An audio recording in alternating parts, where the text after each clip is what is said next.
As a result of the male-dominated social-political environment of 1970s America, Barbara Kruger uses an intense combination of iconic found photographs and bold, direct phrases to take a stand against the media's flagrant perpetuation of invented societal norms and the public's ready acceptance of them. At the start of her career in the 1960s, the art scene of New York was primarily male and not welcoming to female artists, so in her rise to fame, Kruger was labeled a feminist artist. As her work describes the kindnesses and brutalities of social life, she is wary of categories such as this because they marginalize art and close the possibility of meaning. She creates commentary through her art which pushes the audience to question assumptions about gender, violence, patriotism, and their relationship with the media, and institutes the idea that no message is neutral and one must be a critical interpreter, not a passive consumer of media. Kruger has exhibited in galleries and museums across the U.S. and Europe. In 1988, she was the first female artist assigned to the Mary Boone Gallery in New York, which was known at the time for solely representing male artists. Kruger has brought art to urban environments through bus stops, subway stations, and billboards, where she appropriated advertisement domain for her own purposes, as well as through commission projects such as outdoor installations, ads promoting art education, and pro-choice and anti-domestic violence public service announcements. In the mid-1960s, Kruger began at Parsons School of Design, where she was given the opportunity to study photography with Diane Arbus and graphic design with Marvin Israel. When her enthusiasm in art dwindled, Israel encouraged her to make the professional design portfolio, which led to her job at Condé Nast Publications in New York, where she began as a graphic designer and photographic editor for Mademoiselle magazine. Her art's later similarity to magazine paste-ups reflects this time in her early career. In the course of her early career, she worked with such New York publications as House and Garden and Aperture, in addition to Mademoiselle, and contributed critique to the journal Art Forum. Kruger's experience in commercial art and years of design are evident in her mature work. Her work with Arbus and various magazines showed her how the body is objectified and stereotypes solidified.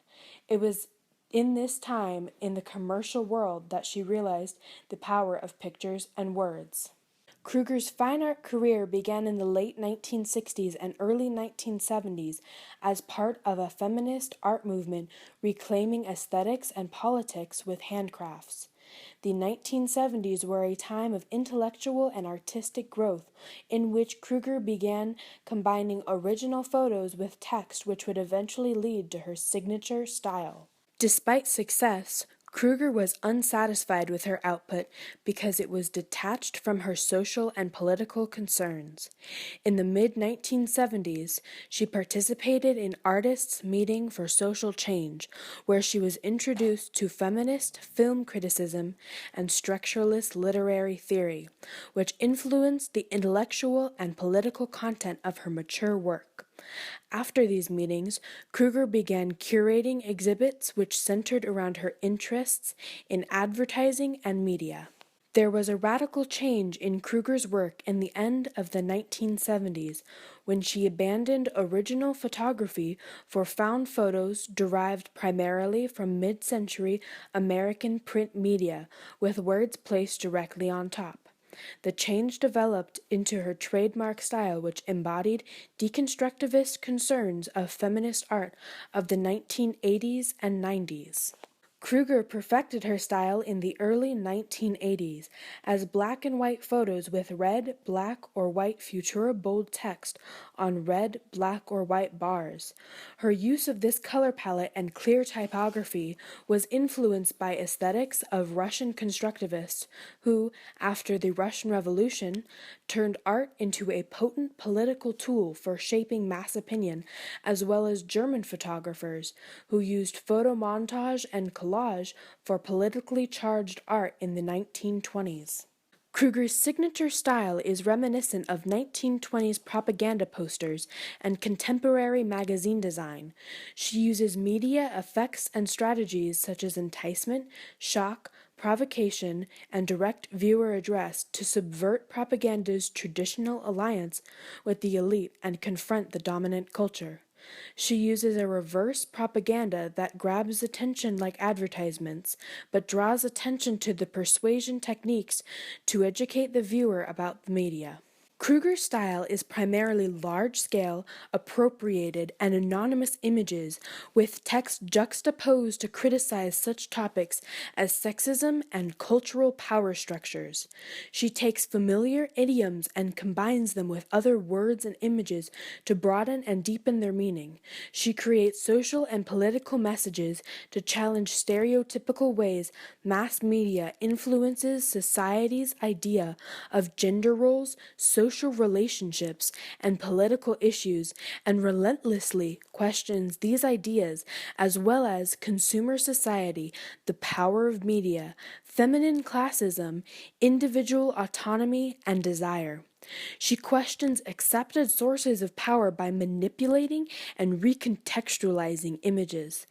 The direct text addresses the viewer's certainty of the world, while the use of personal pronouns implicates the viewer by confounding any clear idea of the speaker or audience. Kruger uses unconventional displays to break down the authority of museums as her installations disrupt the seeming naturalness of the white gallery space. In 1992, Kruger returned to magazine design with covers for the publications The New Republic, MS, Newsweek, and Esquire created in her style. These covers were contentious and sparked a rush of commentary. The cover of MS read, "Rage plus women equals power." Esquire featured the radio host Howard Stern reading, "I hate myself and you love me for it." And Newsweek read, "Whose Values," accompanied by articles about campaign confusion over so-called family values. During the time of the series, magazines were accused of trying to buy the so-called hipness of Kruger's work. In fact, the cover of The New Republic was not made by Kruger herself. It even featured a line of text reading, "With apologies to Barbara Kruger and Esquire magazine." In response to the accusations, Peter Comatini, the senior cover art director of Newsweek, explained that Kruger was not hired because of her fame, but because the issue's theme was the kind of subject she addressed in her art, and offered an opportunity to promote her views on current issues. Kruger agreed and said, "It'll be on every newsstand across the country, and it's going to have that message on it."